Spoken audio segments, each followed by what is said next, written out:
Crisógono Sierra y Velázquez, más conocido como el Padre Negro, fue un sacerdote franciscano que llegó a la ciudad copiapina en el año 1921. Era común escuchar broma por su tez negra, y fue justamente por ello que se ganó cariñosa y respetuosamente el apodo de Padre Negro. Nació en Colombia, pero a muy temprana edad emprendió rumbo hacia el viejo continente, específicamente a Bélgica, donde allí estudió la religión católica. Luego de este paso por Europa, su destino fue Chile, donde primeramente fue destinado a la ciudad de La Serena para luego trasladarlo a Copiapó, estableciéndose en el pueblo de San Fernando para que no fuera discriminado por el color de su piel. Siempre montado en su caballo blanco, a pie o también en tren, el Padre Negro recorrió minas, caletas, haciendas y todos los lugares con poblado en las antiguas provincias de la región de Atacama, en una misión evangelizadora, que muchas veces fue criticada por la superioridad de la iglesia. Con el paso del tiempo dejó testimonios de su estadía por esta tierra. Se caracterizaba por instalar y situar cruces en los cerros sagrados y más altos de la zona, como por ejemplo en el Cerro Chanchoquín de Copiapó, hoy en día el Cerro de la Cruz. También se le adjudica predecir hechos futuros, como movimientos telúricos de la ciudad, como lo fue el terremoto de 1922, y también otras catástrofes. Se dice que se trasladaba a Caldera desde Copiapó en pocos minutos, dejando en claro que en esa época solo se ocupaban caballos, burros, carretas y el tren como medios de transporte principal. Ni hoy en día se puede realizar este viaje en tan pocos minutos. Él llegaba primero a muchos lugares, pero nunca se supo cómo lo hacía, incluso antes de la llegada del tren. Sin desmerecer sus asombrosas capacidades, la predicción más famosa fue la del terremoto del 10 de noviembre del año 1922. Tanto así que este hecho fue celebrado por la prensa de la época, como por ejemplo la prensa de las últimas noticias, que destacó que el padre predijera esta catástrofe, que él había vaticinado hace un año, pero recién avisado a la gente una semana antes de que ocurriera. Aunque son muchas las versiones de los testigos del hecho, se dice que esta terrible predicción fue motivada por el ambiente de enemistad y diferencias entre la religión católica y el fuerte pensamiento ateo radical, lo que dio origen a un enfrentamiento público y ofensivo hacia la Virgen de la Candelaria durante su procesión. Cabe señalar que el padre ayudó en la culminación de la iglesia Candelaria Copiapó. Luego de saber un poco más de la vida de Crisógono y sus hazañas, me quiero centrar en lo principal del video, donde quiero narrar algunos acontecimientos que se relacionan en ciertos aspectos con las predicciones del Padre Negro, y que en parte han sido ignoradas.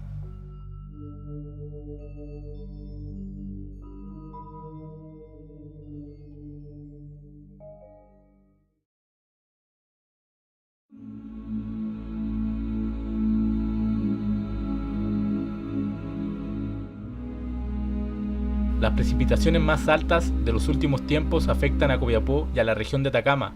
año 1997.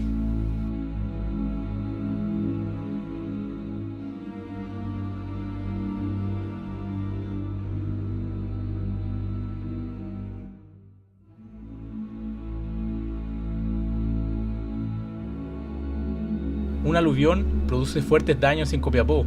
inundaciones y el barro sepultan grandes sectores y muchas casas se quedan dañadas.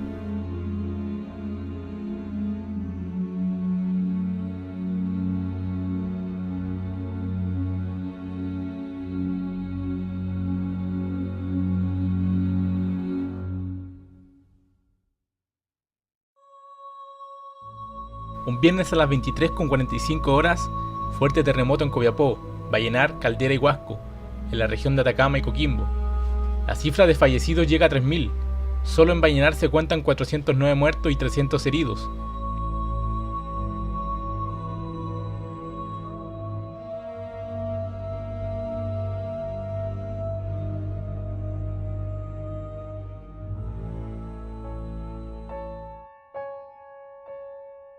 Si bien en la última predicción no se expresa claramente, podríamos empezar a sacar conclusiones. Si dice sobre las aguas subterráneas, tiene mucha razón, ya que en Copiapó aún quedan aguas. De hecho, poniendo de ejemplo las teorías que dicen que hay agua en el Cerro Bramador y frente a él el Cerro Imán. Analizando la predicción y las aguas subterráneas que en el valle de Copiapó existen, no dejan claro si Copiapó se hundirá de una vez o por partes, y ambientándolo en un plano más racional y sacando algunas conclusiones geográficas, se podría decir que partiría por el lado norte, específicamente el Mall Plaza de Copiapó, justo enfrente del Cerro La Cruz. Antes de la construcción de este mall, donde había una especie de bosque junto a una cancha de fútbol, era común ver cómo camiones entraban día y noche a rescatar agua, subterráneamente mediante una bomba hidráulica, y cabe señalar la cantidad de camiones cisternas a diarios eran incontables. El Mall Plaza Copiapó tuvo que pasar por rigurosas pruebas antes de poner la primera piedra, pruebas con el propósito de evitar colapsos en la ciudad por parte de la OGUC, Ordenanza General de Urbanismo y Construcciones,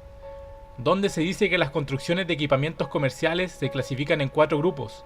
mayores, medianos, menos y básicos, dependiendo de sus cargas de ocupación y fijándose para cada uno de ellos las vialidades que pueden enfrentar.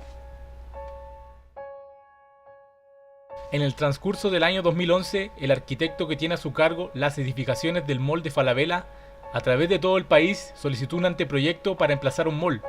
es decir, un equipamiento mayor, en un terreno de Copiapó que no enfrentaba ni una vía expresa ni una troncal, razón por la cual en junio de ese año el director de obras municipales de esa ciudad, cumpliendo con su deber de funcionario, rechazó de plano esa solicitud.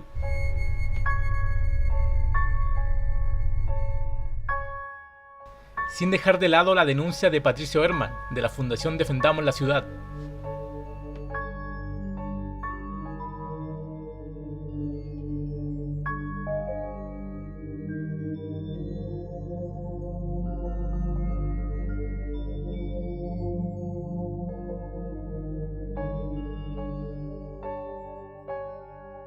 Pero la influyente empresa del retail, sabiendo que en las esferas superiores de la administración del Estado todo es posible, recurrió ante el secretario regional ministerial, Ceremi de Vivienda y Urbanismo de Atacama, para que éste, con rebuscadas interpretaciones legales, le permitiera ejecutar su negocio sin importar que el terreno elegido no fuera el idóneo.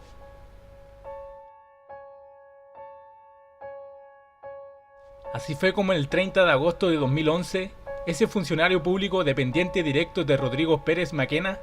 ministro de Vivienda y Urbanismo de Sebastián Piñera,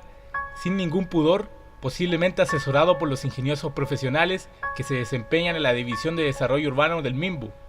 inventó una fórmula para que la estructura comercial del Falabella S.A., con el nombre de Fantasía Mall Plaza Copiapó, se construyera vulnerando la explícita disposición contenida en la OGUC.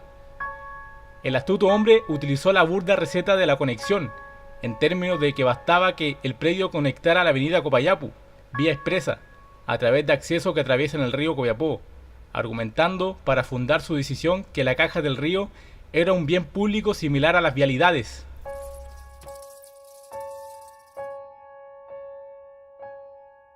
También han surgido denuncias por la responsabilidad del Mall Plaza Copiapó en el aluvión del 25 de marzo del año 2015,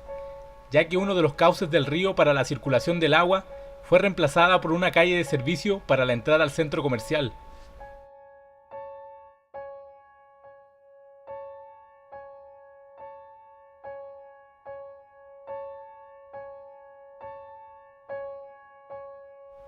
Los terrenos que se ocupan para construcciones se dividen entre rural y urbano. El terreno que hoy ocupa el Mall Plaza Copiapó estaba en el plano rural,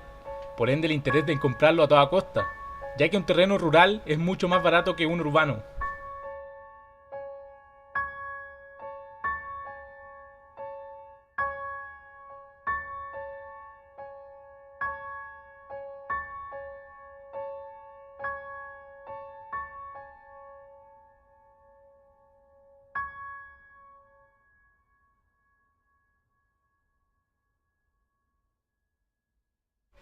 Si bien son muchas las excusas que puso la empresa Besalco encargada de la construcción del Mall Plaza Copiapó,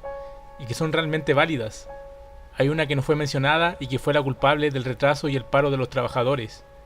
Esto fue que a pocos metros de la excavación comenzó a salir el agua de las napas subterráneas, y con esto material ripioso, característico de ríos y lugares húmedos,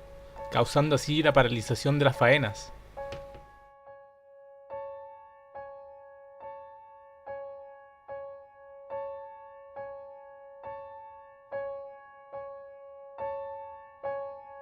Volviendo a la historia sobre la vida del Padre Negro, se decía en esa época que siempre ocurrían hechos catastróficos en la ciudad cuando se le faltaba el respeto a la Virgen o a monumentos que él consideraba sagrados, como ocurrió con el altercado que tuvieron con los radicales de ese tiempo, antes del terremoto del año 1922. Si este antecedente lo llevamos a la actualidad en este año 2016, podríamos tomar en cuenta que el 11 de agosto de 2015, un hombre entró a la iglesia de la Candelaria e incineró la imagen de la Virgen, dejándola completamente carbonizada.